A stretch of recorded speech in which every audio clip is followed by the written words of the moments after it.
Voltamos para o último bloco do programa de hoje. Estamos conversando sobre a mídia e o judiciário com o jornalista Laurindo Leal Filho. Professor, não lhe parece assim um tanto quanto estranho que as pautas das redes de televisão sejam sempre assim muito parecidas? Eu pergunto, elas combinam entre si o que deve ser notícia, o que não deve? O que é que acontece? Não, esse é um processo, não é uma combinação. Esse é um processo inerente à lógica empresarial do capitalismo. Quer dizer, são empresas comerciais que disputam a audiência, porque a audiência quer dizer pontos no Ibope que representam faturamento de publicidade.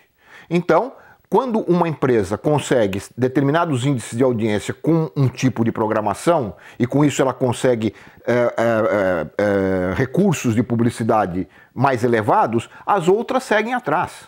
Não é? É um modelo que dá certo do ponto de vista do mercado, né? E as outras copiam. É um efeito manada comercial. É manada, claro, é a busca do lucro, né, a partir de produtos que tem um nível de aceitação relativamente alto.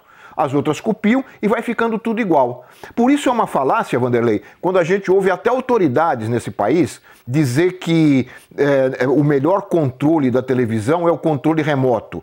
Querem dizer o seguinte, que a sociedade não tem nenhum direito de controlar. E controlar não é censura.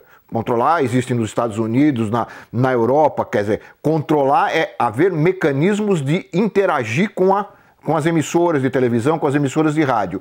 Então, quando eles dizem que o melhor controle é o controle remoto, é uma falácia, porque quando você usa o controle remoto para mudar de canal, você muda de canal para ver a mesma coisa, a partir da sua pergunta. Porque você veja um telejornal, se as pautas não são iguais umas às outras. Os programas de auditório, muda o apresentador, muda o cenário, muda a luz, mas o conteúdo, os objetivos daquele programa são os mesmos. Então a explicação para essa igualdade, né, para essa falta de diversidade na televisão é essa, é a luta pelo mercado. Né?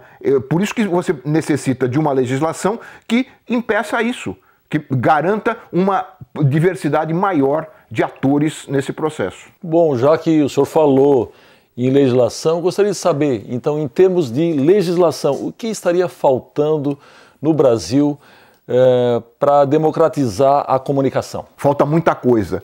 Olha, Vanderlei, nós estamos atrasados em relação às grandes democracias do mundo, Europa e Estados Unidos, mais de 80 anos. Os Estados Unidos têm um órgão regulador para rádio e televisão, a FCC, que é de 1933. A Europa, mais ou menos, os grandes países, Inglaterra, França, têm órgãos reguladores desde essa época. Em relação a eles, nós estamos atrasados 80 anos. E estamos ficando atrasados também em relação à América Latina. A Argentina acaba de aprovar, está sendo contestada, mas acaba de aprovar, uma excelente regulação de meios, a chamada Lei de Meios Argentina. Qual é o objetivo fundamental, entre outros, mas o mais importante e o que está causando mais polêmica? É pegar o espectro eletromagnético, que é por onde circulam as ondas de rádio e televisão, que é um espaço finito. Ele não cabe o X, não cabe mais, X mais um não dá. Então é um privilégio para uma empresa, para um cidadão, colocar sua imagem e sua voz ali. Como é um espaço público, aquilo tem que ser regulado pelo público, através do Estado.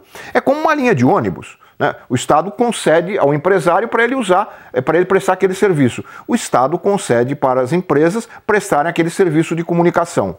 Agora, como esse espectro é um espectro limitado, ele precisa ser utilizado não segundo critérios mercadológicos apenas. E a Lei de Meios da Argentina propõe isso e determina isso, que o espectro seja dividido em 3 partes iguais, 33% para cada um, 33% para o Estado, 33% para a mídia privada e 33% para a mídia pública ou comunitária.